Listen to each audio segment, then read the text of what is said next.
I believe it'll be Doxa. Yeah, Doxa playing this Dharma. We're not going to have any technical difficulties this time. We are straight into game 2 between Entity 7 and AYLO Esports. AYLO Esports are down a point. Entity 7 are up 1. If they win this one, they go through to the semi-finals. For those new tuning in at home, Entity 7 are from the Brazilian qualifier, and then we have AYLO Esports from the LATAM South qualifier.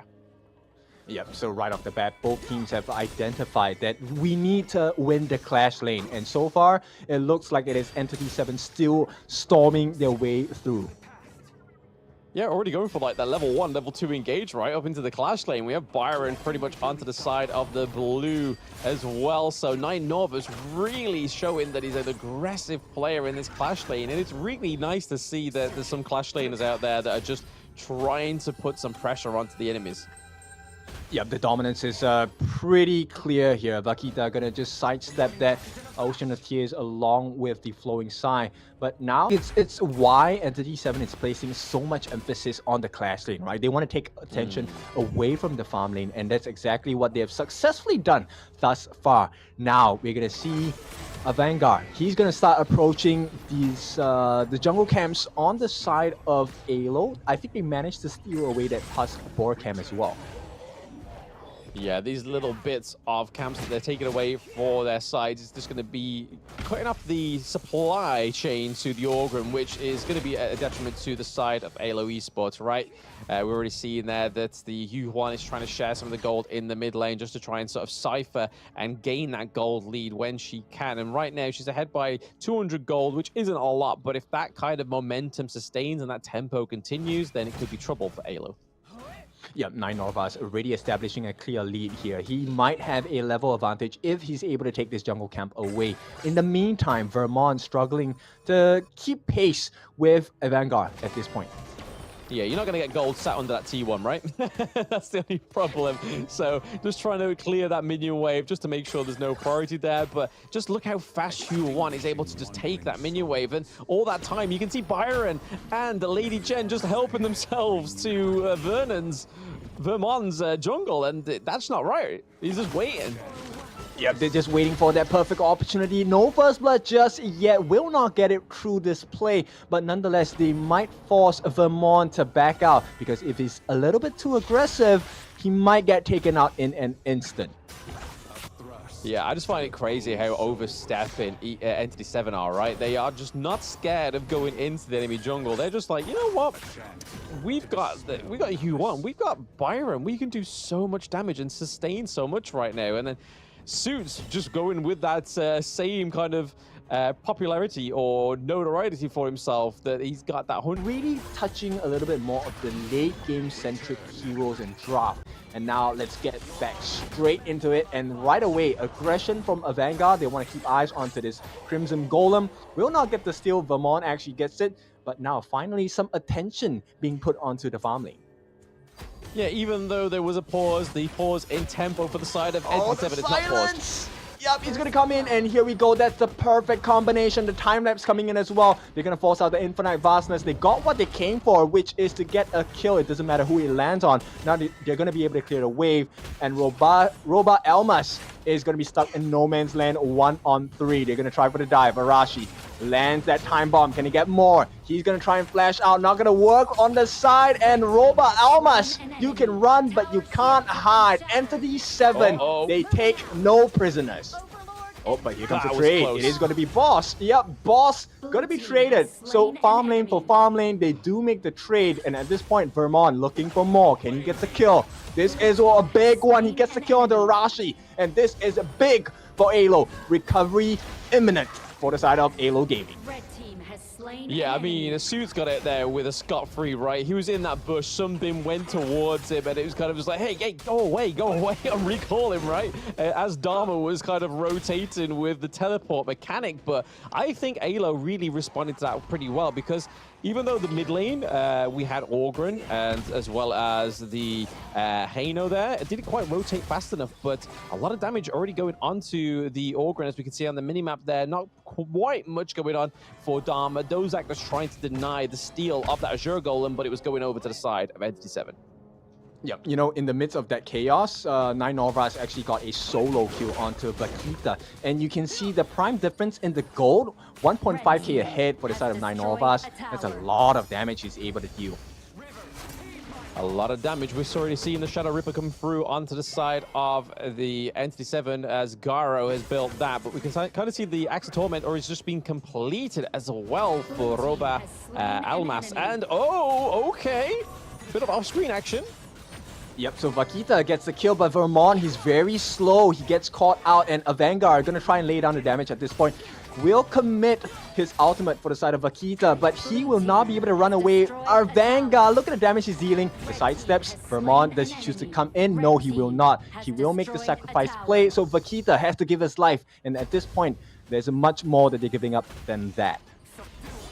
No, I mean, they're not going to commit here. They're just going to negate that wave, but I just want to pay attention here. Look at Vaquita's level. Look at Vengar's level. 10 to 7. That is a whole 3 levels difference, and it really shows that Q1 doesn't mess around when it comes to those rotations and getting that resources when you need to. Yep, at this point, Entity 7, they might want to look for a fight. They're so strong now. The power spikes are imminent on this point. Dogs are in a 1v1 against 9 Norvas. They're keeping it honest, but the silent arrow comes in. They will look for more. Time-lapse going to be dropped down as well. Legion gets caught out. He does give the heals. Right now, Roba Almas, he's still safe. But in the midst of this chaos, a Vanguard clears the mid wave now. All the attention pulled away. Entity 7 have full control of what's happening here. Yeah, I mean, they've got the T1 in the bot lane, they've got T1 in the Clash lane, and they've got it in the mid lane as well. So there's a lot less safety to be had here for the side of AYLO Esports right now. As you can see, the Entity 7 are definitely owning this map. This game 2 is looking like an even more feisty version of Entity 7. Yep, and it's very curious, but there's a reason why they're not taking the neutral objectives, right? They want to establish the map control. They don't mind giving away these neutral objectives because when you have control of the waves, the next few objectives are just yours to take for free. Yeah, a turret takedown's permanent. This is just temporary, right? And this could be a permanent end to them. They are trying to do some damage here on the side of Entity 7. Yep, they can't do anything on the side of A. Look at the pokes. They haven't even fully committed. This is a situation ship if I've ever seen one, and right now Entity 7 is just benefiting off of this.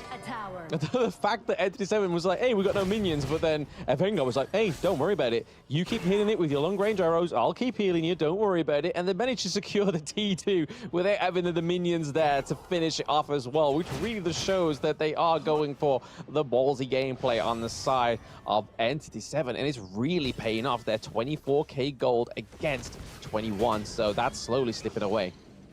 Yep, the efficiency in this side of Entity 7 for their rotations is really scary at this point. Take a look at what they're doing now. They're going to be approaching the jungle as well. And at this point, AYLO can only stand by and watch. That's why I said they will give up that neutral objective. Here we go. Once again, 9 Norvas in the middle of 3. The team does not care. They want that T2 in the bottom. They will be rewarded with it. Will they want to take the fight? That's the big question.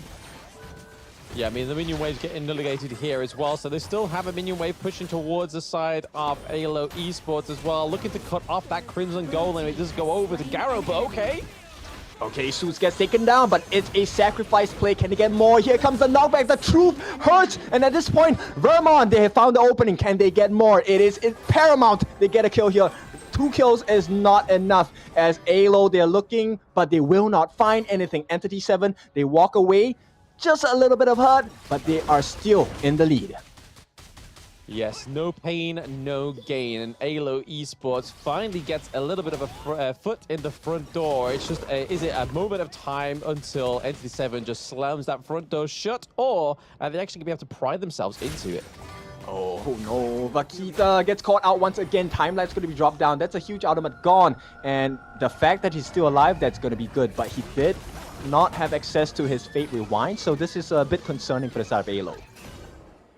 Yes, no worries in sight at all for Entity 7. They're just waiting. They're brewing up this next team fight, right? They've only dropped one T1 against AYLO Esports, and that's not a lot when you can think about it right now, going into this 10th minute where the Shadow Vanguard, the Shadow Overlord and the Shadow Tyrant come through as well, just in 5 seconds time. Will they focus this neutral objective, especially the Overlord? It looks like it seems, just so they can further their initiative to get into that base. Yeah, for sure, right? 9 of us actually has the Pure Sky already, so they can quickly burst this down. Boss, I think he has pretty much good farm, close to 6,500. Now they want to look for the fight. 9 Norvas. Looking, poking, prodding, waiting for the opportunity. They will not look for the steal here. Will they actually go for it? I'm not sure who takes it, but at this point, it doesn't matter. The fight is happening. It is going to go into the hands of AYLO, but can they escape? That's the big thing. 9 Norvas tries to go onto the back lines, gets caught out. Here we go. That is going to be the Pure Sky activated. At the same time, they get the return kill. Very nice, but they're all so low on the side of AYLO. Can they make it out?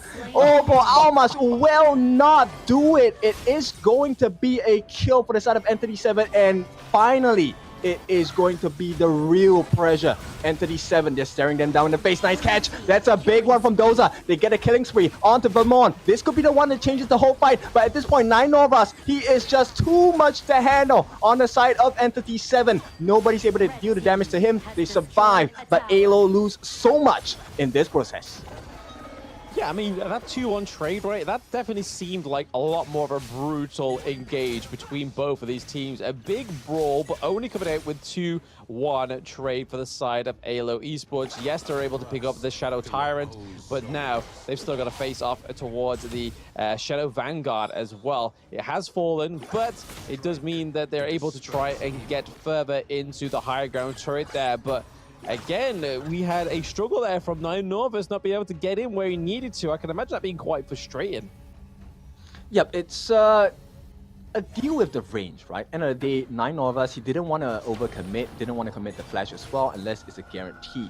Now, on the flip side, AYLO, I think it falls a lot onto Vakita here. If he's able to land a Scepter of Fate, it's going to cause a lot of problems. But so far, not possible yet. Yeah, I mean, we saw him use the Scepter of Fate into the phase check there as well, so that did really well to try and get some intel for his team. 9 Norvas gets the flash in. He forces out the Infinite Vastness. This is a big fight for the side of Entity 7. Can they get more damage here? A Vanguard going to go in. Does not commit the ultimate just yet. And here we go. That's the big burst. 9 Norvas gets the kill onto Vakita. Now the damage over time, the peel is non-existent. And at this point, AYLO, here is the consolation prize. They're going to try for the split push on the top. Not going to work out too much because at this point, it is a 3,000 gold lead. Entity 7, full control still. Full control still, but we do see the Ogrins manage to get the Eye of the Phoenix, and okay. Yep, they're gonna try again this time. Conductor of Souls not yet committed on Vermont. He's falling a bit low. The Garo is just making it work. The boss, he lays the pain and gets the kill onto Legion as well. The tank is no longer here. The Ming will not offer the heals, and at this part, Robot Almas, he needs to be extremely careful about his positioning.